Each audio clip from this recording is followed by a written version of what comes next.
যে আপনি তাহলে কতদিনের হিন্দু? আপনি তো 5 বছর আগে মমতা বন্দ্যোপাধ্যায়ের হাত ধরে তার মন্ত্রিসভার সদস্য ছিলেন। আপনি তো 5 বছর আগে মমতা বন্দ্যোপাধ্যায় যে রাজনৈতিক দল করে আপনিও সেই রাজনৈতিক দলেই ছিলেন।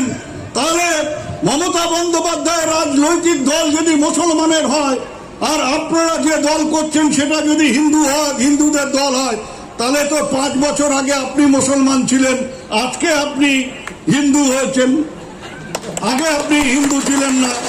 আর একটা কথা আছে, 2 দিনের যোগী ভাতের কয় অন্ন।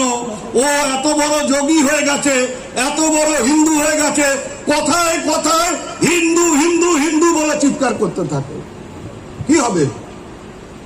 আমি আবারও বলছি যে আমি হিন্দু, বলতে কোনো দ্বিধা নেই, কিন্তু আমার সবার সহযোগিতা চাই, গরিব মানুষের সহযোগিতা চাই। ওর সাহস আছে, ও বলতে পারে যে মুসলমানের ভোট আমার দরকার নেই, আমি একটা গণতান্ত্রিক রাষ্ট্রের জনপ্রতিনিধি, আমি একজন বিধায়ক, আমি বিধায়ক তারপরে মন্ত্রী। আমি বলি আমাকে ভোট দিয়েছেন সর্বধর্মের মানুষ, আমি ভোটের কেন্দ্রে গিয়ে দেখতে যাইনি যে কোন ধর্মের মানুষ আমাকে বেশি ভোট দিলেন, কোন ধর্মের মানুষ আমাকে কম ভোট দিলেন।